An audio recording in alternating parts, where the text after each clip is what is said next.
You'll dance to anything by the Smiths. You'll dance to anything by Depeche Mode. You'll dance anything. It's an old Dead Milkman song. Made me think about the conversation I had going on. Well, I wasn't. I was just half reading it and avoiding it and just rolling my eyes. But about giving money to people in the hobby, who you don't agree with politically. With one saying, these people cancel people, they give money to fucking terrorists, we should blackball them or whatever. And another voice saying, nope, we shouldn't do that, we should just put out better stuff, blah, blah. All I heard was consume, consume, consume out of everybody. I'm like, I'm real picky about who I give money to. I don't give money to people who fucking hate me, who are literal trolls. And for this whole thing in our fringe of the hobby where we church up personal preference as expert opinion. It's a fucking game, guys. Pulp writers didn't take themselves so seriously that they thought they were writing masterpieces, dude, okay? We know it's personal taste and fad and trends, whatever.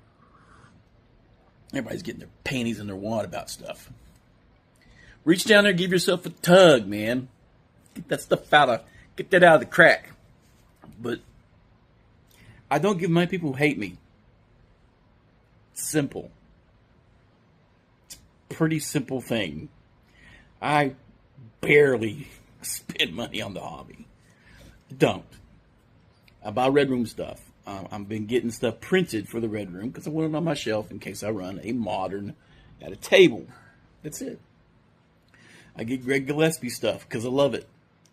I like Dragon Slayer. I want to see more Dragon Slayer, and I want maybe another Mega Dungeon to flesh out my taste. What's that? The simple truth is, if you're a decent DM, you don't need anything besides the core rules, and then you modify those core rules to suit your table, your personal preferences, and your players. And then from there, you don't ever have to buy another thing except office supplies. That's it.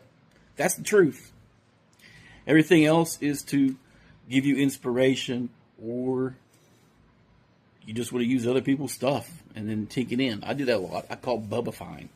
The transmogrification of early TSR and Judges Guild things. And that's about all I look at. Now, I don't know how to pronounce his last name.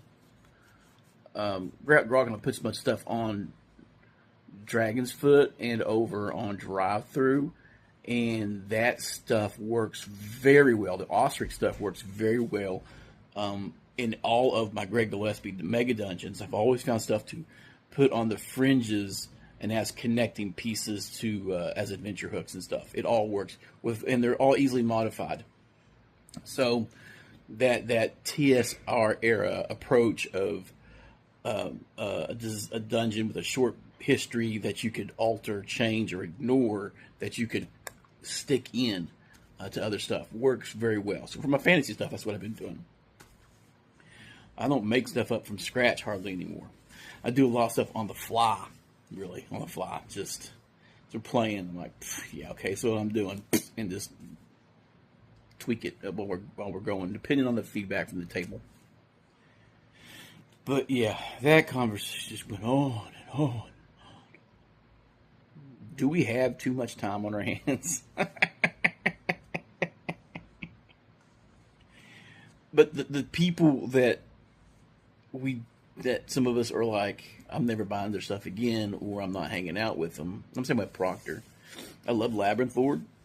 Daniel Proctor more than rubbed me the wrong way back towards the end of, well, first of all, he dropped support for Labyrinth Lord. I mean, he stopped doing anything. I know he had personal problems, but he also refused aid from others in the hobby who would have picked up that torch. Just basically told to fucking kick rocks. As I understand it. I wasn't a part of those conversations. I don't care. I'll move on. I'll play different stuff.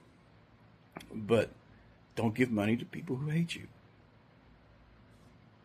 How hard is that? And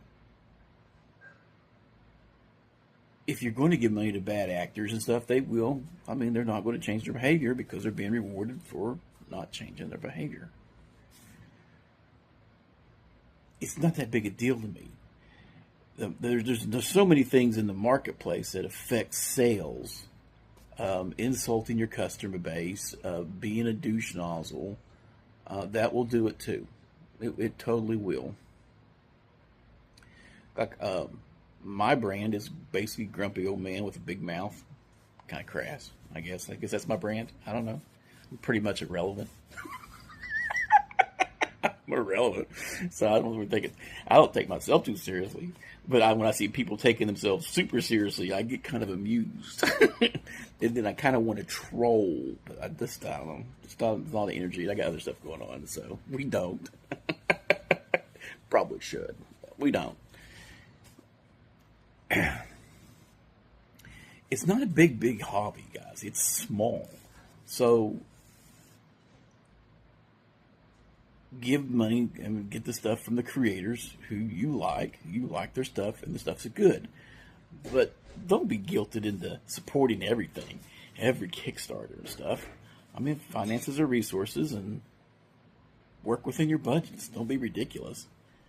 I'm hoping the age of the endless Kickstarter is at an end. It just seems like it's always something cranking out. I see everything done as more as a financial enterprise, more as a labor of love anymore. I don't see any labors of love hardly. You don't really. Everybody wants to make a buck. I feel like the fat janitor in Miracle on 34th Street. You know, everybody's trying to make a buck off everything, same as it ever was. Making a buck, make a buck. I think I lost my point. And there's some of us who are woke intolerant. Somebody calls it woke intolerance. It's a psychophysical reaction to stuff once they see the wokeness in the product, once they see the wokeness in the author. They're just repulsed. They don't want to have anything to do with it. This is like, no, Miguel's the same way. Once you detect it, you can't unsee it. You're like, ugh, nope.